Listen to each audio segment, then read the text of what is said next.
This is Ranjini Nambiar in conversation with Lovleen Arun, a superwoman in the travel industry. And to understand an engaging conversation with her, to understand her journey of 20 years in this industry, and I think much more in her previous industry as an entrepreneur for the last 19 years and much more. I know Lovleen in an engaging conversation which we had. She has passed out of college as a software engineer, and then she got into the travel and tourism industry. And this fascinated me to understand more about this lady who became a superwoman with her organization, Panache World. Hi Lovleen, thank you so much for joining us on this episode. And I would love to understand your past and your current scenario in the travel industry. What made you to be the superwoman in this industry? Okay, I don't know whether I'm a superwoman or not, but I love being here. So I started my journey as a teenager who got into college and then passed out as a software engineer in Bangalore University. And whilst most of my classmates went into jobs behind the desks, I wanted to be with people. Okay. So I joined the hotel industry, the Taj Coromandel in Chennai at that time. A flagship property. A flagship property, and I loved being there because they were doing this new pilot project called the Front Office Executives, where we would rotate behind the desk, and be the duty managers and have all these supposedly very nice powers. And then we were the team which brought in the executive floors. At that time, a very new concept which is taken for granted right now as the club floors. You mean to say the club floors? The club floors, yes. Okay. Then I moved to Delhi and I joined the Imperial Hotel. Sure. And I was part of the team that renovated that historical hotel. Then I moved to Bangalore, joined the now sort of in turbid waters Cox and Kings, and I was heading their South India office for them, for domestic. Okay. And then I met not the coach tours, but we were literally setting up what was called Bharat Dekho at that time, the brochure tours. For the first time in India, they were actually making domestic travel to be in a certain way. Bharat Dekho was the first time that it was actually in a proper format that India was being sold. So me and now my business partner Sanjay, who was also working for Cox and Kings, were part of Bharat Dekho. And that is the time in the year 2000, also exactly in a personal forum, my daughter being born, was the year we started Panache World. Okay. Trying to give India to Indians. Sure. Who were willing to pay a luxury price point to experience India. Okay. Which so far was never done for them. Sure. So that's how Panache World was born, which was in the year 2001. So we had to constantly reinvent. I think that's kept us on our toes and made us very competitive. I see that as a plus instead of a minus. A lot of companies we saw falling apart because of the fact that they weren't willing to reinvent themselves. And so from being a company that catered for India to Indians, we moved very quickly to being an outbound company because our clients demanded it. And then very quickly we reinvented to being a luxury outbound company. Why did you move from a software background? It always baffled me. Why did you learn that 5 years of engineering? Don't make me guilty for taking away a seat from a person. I always felt that. But I was genuine when I wanted to get into college. Sure. I really did want to get into. I passed out with flying colors. I did not fail. But this was something that when I tried my hand, and it was a stopgap arrangement for me before I got into working. But I just felt that I just loved it. I loved being around people. I loved being friends with people. I loved understanding what they want out of their hotel stays, out of their travel, and that just taken me where I am today. Okay. So do you think in this a largely male-dominated society, women entrepreneurs have a say in the current scenario? So I've always been a person that never felt at a loss or at a minus just because I'm a woman. Okay. I've never felt the cliched terms of I have to work doubly hard to match up to a man or something. Maybe at some forums you're not taken seriously because you've not proven yourself, but that happens to men as well.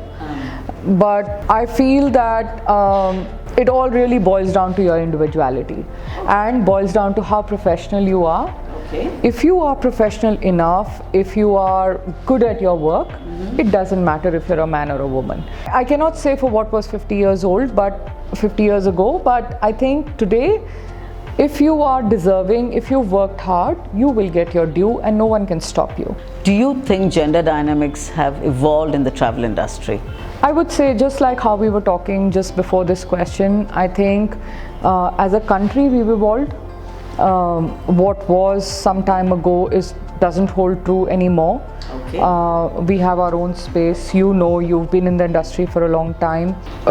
You would feel the same. I mean, you know that if you were pitching for a business, being a woman, sure, and you were professional about it, I'm pretty sure that no man can take it away just because he's a man. Absolutely. You know? So I mean, you can put it down to several things. You can find excuses.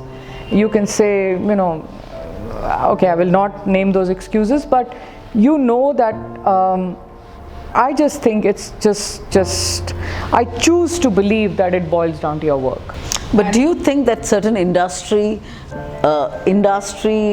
specifications, for example, if you handle FMCG market, for example, as a woman entrepreneur, personally, if you ask me, I would think that that's not a market I would like to enter, because there is, whatever said and done, there are things which a woman entrepreneur would not want to. There are certain industries which I'm just trying to ask you on that particular space. There are two ways to look at it. Okay. One is to say I'm a woman and hence I cannot do a few things. Sure. Or you can choose to say I'm a woman, therefore I shall not do some things. Sure. And that's a choice you make. Absolutely. And because you're a woman, you have 10 other opportunities open for you. Sure. Make your own products. Make things where you have an easy entry versus a guy. Absolutely. I mean, why play on disadvantages? Because there are so many advantages that you have. Where you, because of your sensitivity, because of your creativity, because of being a certain way that you are, because you're a woman, you can create products, you can create opportunities for yourself that give you so much more. So I just play on that, and I can do some things so brilliantly well that men can't do. Absolutely. And I take pride in that. So what are the major trends which you would see in the luxury travel segment? So the first time I ever traveled abroad to attend a luxury travel show, as they call it, where we meet. You attend a lot of travel shows, I right? attend a lot of travel shows around the world. Yes. I meet a lot of global suppliers. I sit on dinner tables where there are luxury travel players like myself from around the world, from the US, from China, from Japan, from Australia. So I know what the whole world is buying or selling at any given time. Sure. 10 years ago, when we used to meet hoteliers, they used to be like, this is not a product for India. Okay. They used to sell they me. used to be biased on this location, biased on certain products? In a way, not saying. Today we have a bias on a third world country to say so and so won't buy a luxury product or so whatever. Mm-hmm. So it was because India wasn't a luxury player at that time. I don't blame them. But when we used to look at when we used to look at a 800 euro or a 1,000 euro hotel, we used to say, I don't have clients for this. What are they trying to sell me? But today, when I sit around a table and I have a conversation with other global luxury market players, I feel my clients are doing far superior things than what they are doing. And they could be from any part of the world. The future is the millennial travels. The focus currently is the millennial travel. What are you doing? I mean, have you scaled up your enterprise? Have you scaled up your organization to cater to the global millennial travel? So what we've done as a company is that we've actually employed millennials into our workforce. So it's not necessarily scaling up, but they give us a fresh outlook into travel.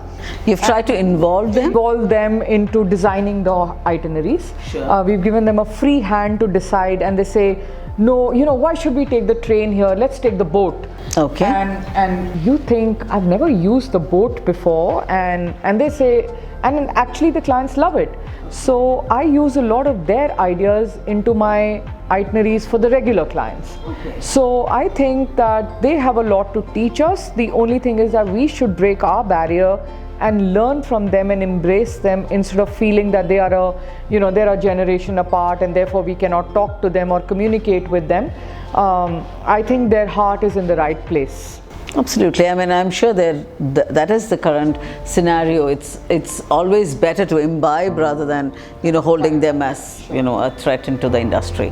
Lovely. Now, to conclude this, let's understand what's the message you have for the few female entrepreneurs, the aspiring ones, the lot of youngsters I see who would like to come into this travel industry, and you being the superwoman.